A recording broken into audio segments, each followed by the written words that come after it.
Genre littéraire. Le roman est un récit fictif en prose plus ou moins long. Il s'agit de raconter une histoire avec des personnages et une intrigue. Les caractéristiques du roman. L'auteur, celui qui écrit l'œuvre, Victor Hugo, Maupassant comme exemple.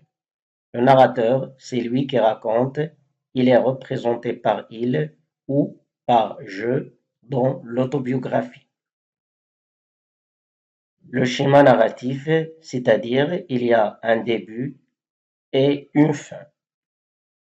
Le cadre spatio-temporel qui concerne le temps et le lieu. Les personnages principaux et secondaires. Le schéma actantiel des personnages qui réagissent, il y a des opposants et des adjuvants. La focalisation qui peut être interne, zéro ou bien externe. Maintenant, le théâtre. Le théâtre est un genre littéraire écrit pour être représenté essentiellement sur la scène. Il remonte jusqu'au 5e siècle avant Jésus-Christ ou bien l'Antiquité grecque.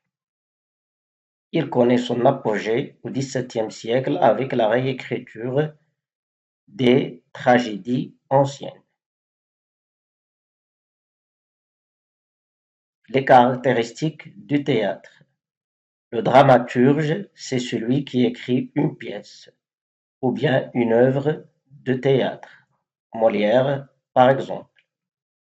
Le dialogue ou bien les répliques, échange de paroles entre les personnages. La tirade est une longue réplique. La répartie est une courte réplique. Le monologue, un personnage qui parle seul sur la scène. Les didascalies, ce sont des informations données sur un personnage, sur le décor, les comportements des personnages et leurs réactions. L'acte, division de la pièce selon le changement du décor. La scène, division de l'acte selon l'entrée et la sortie des personnages. Les personnages de l'histoire, ou bien les acteurs qui jouent les rôles sur scène. La scène d'exposition, c'est la scène 1 de l'acte 1, on y expose l'intrigue et les personnages. La poésie. Un texte en vers rimé caractérisé par le rythme et la musicalité, parfois écrit pour être chanté. Le poète est celui qui écrit un poème comme Hugo Verlaine.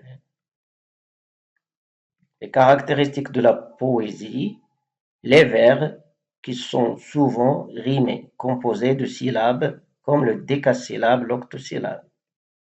La rime, un son commun entre deux vers et qui peut être croisé, embrassé ou bien suivi. Les strophes ou bien la strophe, paragraphe composé de plusieurs vers, comme le quatrain, le tercet.